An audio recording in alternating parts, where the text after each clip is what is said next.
Assalamualaikum warahmatullahi wabarakatuh. Hai, halo teman-teman hebat semuanya. Apa kabarnya hari ini? Semoga teman-teman semua selalu sehat dan selalu bersemangat untuk mengikuti pelajaran yang akan Bu Diana sampaikan. Teman-teman, hari ini kita akan belajar tematik muatan IPS tentang kenampakan alam dan pemanfaatannya serta ciri-ciri sumber daya alam. Namun sebelum kita masuk ke pembelajaran hari ini, alangkah lebih baiknya kita buka dengan membaca basmalah bersama-sama. Bismillahirrahmanirrahim.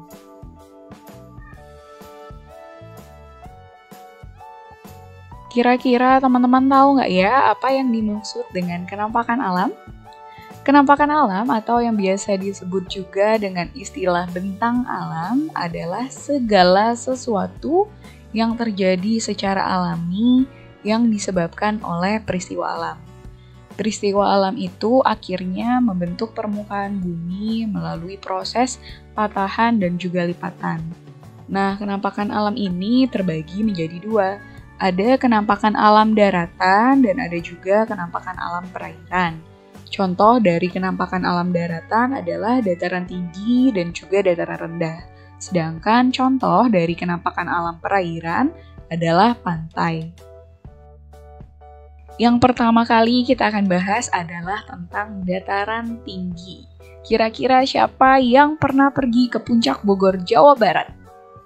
Nah, Puncak Bogor, Jawa Barat merupakan salah satu contoh dari dataran tinggi yang ada di Indonesia. Kira-kira apa ya yang dimaksud dengan dataran tinggi? Dataran tinggi atau yang biasa disebut juga dengan istilah plateu atau plato adalah dataran yang terletak pada ketinggian 200 hingga 600 meter di atas permukaan laut. Nah, dataran tinggi ini terbentuk sebagai hasil erosi dan sedimentasi. Dataran tinggi biasanya memiliki suhu udara yang dingin. Karenanya, dataran tinggi biasanya dijadikan tempat untuk menanam tumbuhan yang biasa hidup di tempat dingin, seperti teh ataupun sayur-sayuran. Nah, dataran tinggi ini juga bisa dimanfaatkan sebagai tempat untuk peternakan sapi perah loh, teman-teman.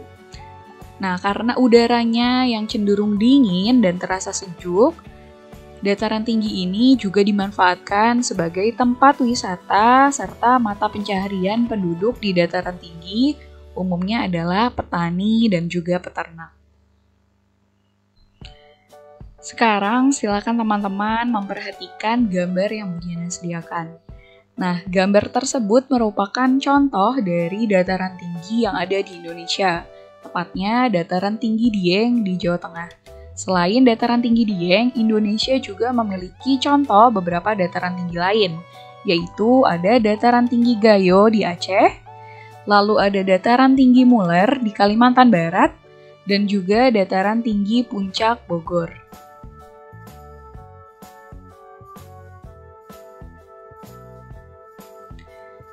Sekarang kita akan bahas tentang dataran rendah.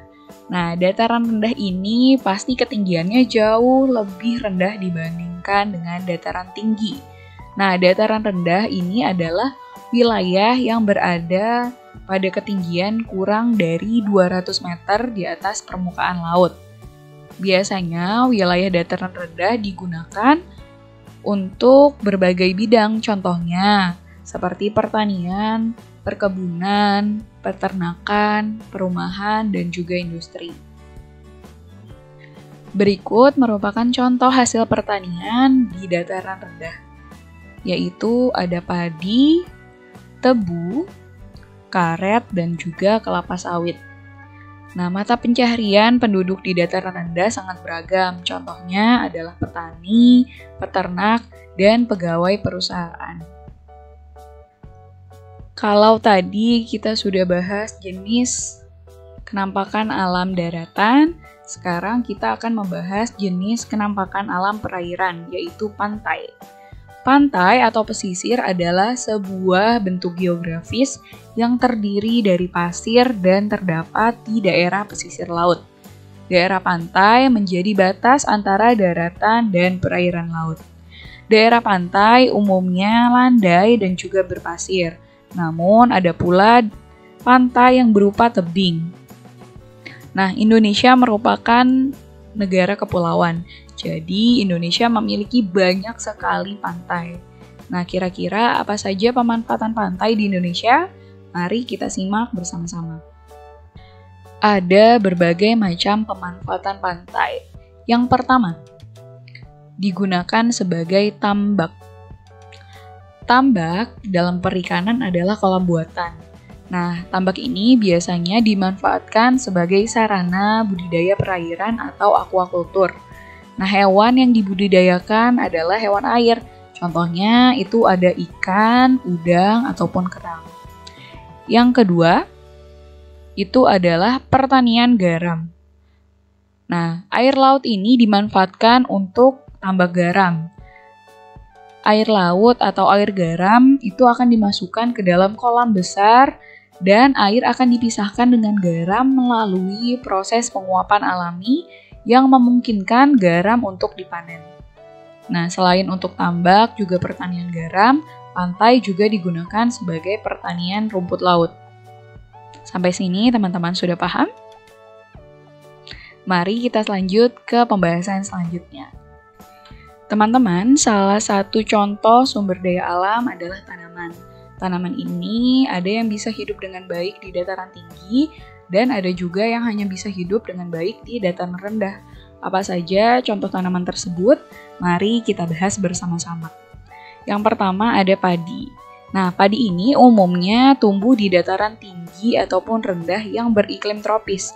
Karena padi ini membutuhkan tanah yang banyak mengandung humus dan juga pengairan yang cukup.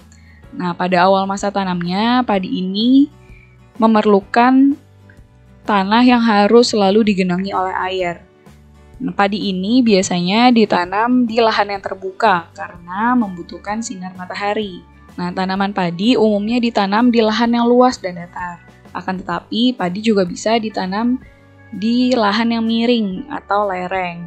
Nah, teknik penanaman padi pada lahan yang miring atau lereng ini disebut dengan sengkedan atau terasering.